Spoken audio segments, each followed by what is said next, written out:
भागवत जी के प्रथम स्कंध में परीक्षित जी सुखदेव जी से पूछते हैं कि भगवान सृष्टि क्यों रचते हैं और सृष्टि रचते भी हैं तो उसको नष्ट क्यों कर देते हैं। जैसे कोई बालक घरौंदा बना करके उसको नष्ट कर दे, तो इसके जवाब में सुखदेव जी परीक्षित जी को जो कहते हैं, आप भी जरा समझने का प्रयास करिए। सुखदेव जी कहते हैं कि परीक्षित, भगवान परम कौतुकी हैं। मानस में भी कहा गया है, परम कौतुकी कृपाल रघुराया। और कौतुकी माने खेल करने वाला। जैसे एक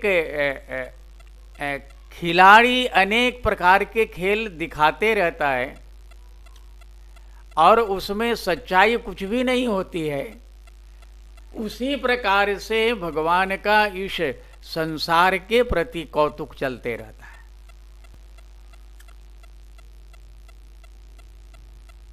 और इस कौतुक के कारण पूरा 14 भुवन भागवत जी के अनुसार शाश्वत नहीं है, सब नश्वर है। एक भगवान के वैकुंठ लोक को छोड़ करके, साकेत लोक को छोड़ करके, गोलोक को छोड़ करके सभी लोक नश्वर है। नीचे के भी लोक, ऊपर के भी लोक, यहाँ तक कि ब्रह्मा जी के सतलोक तक के सभी नश्वर हैं। इसका मतलब एक ये भी होता है कि हम लोग इस नश्वर संसार में रह रहे हैं और नश्वर वस्तु के तरफ पूरे जीवन को नश्वर वस्तु को प्राप्त करने में लगा रहे हैं।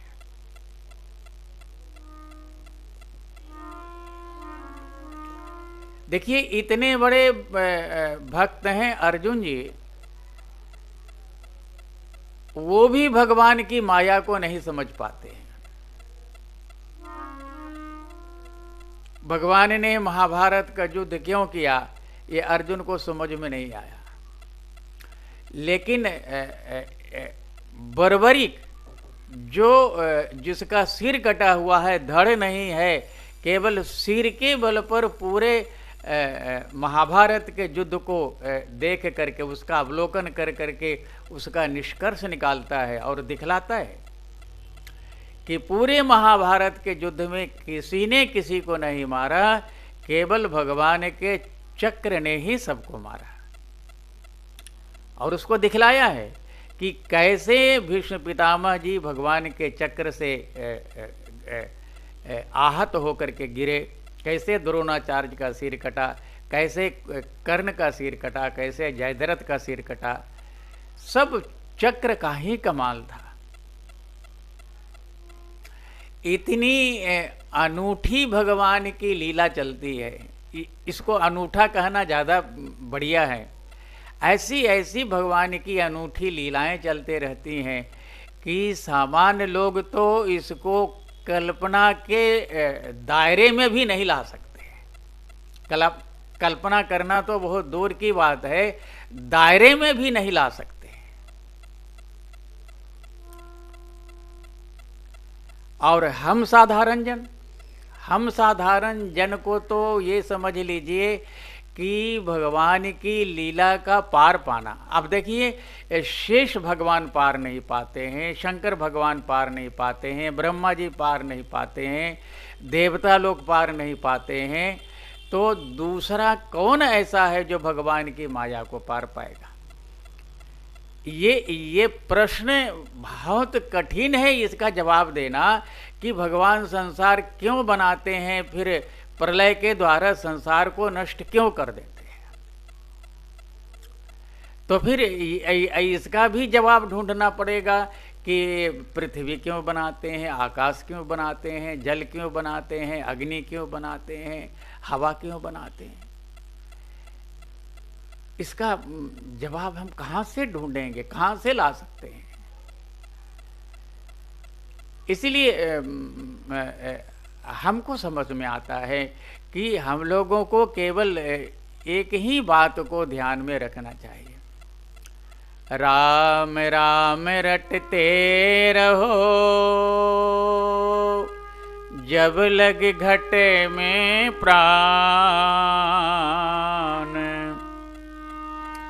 कभी तो दीन दयाल की भनक पड़ेगी कान।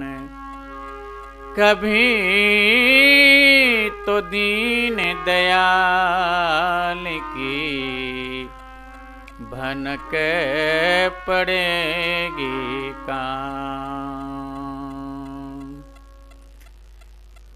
उनका नाम लेते रहना, इससे बढ़िया और कुछ समझ में नहीं आता है। भगवान का नाम लेते रहो, काम करते रहो, संसार में जो भी जिम्मेवारी है उसका निर्वाह करते रहो, लेकिन भगवान का नाम कभी न भूलो। और यही मुक्ति का मार्ग है, भक्ति का मार्ग है, भगवत प्राप्ति का मार्ग है, और यही सन्मार्ग भी है। हम इसी के द्वारा भगवान तक पहुंच सकते हैं। और हम आप लोगों से भी आग्रह करना चाहते हैं कि आप लोगों को यदि हमारी बात अच्छी लगती है तो हम सब लोगों को इसी रास्ते को अख्तियार करना चाहिए, अपनाना चाहिए और भगवान तक पहुंचना चाहिए। धन्यवाद।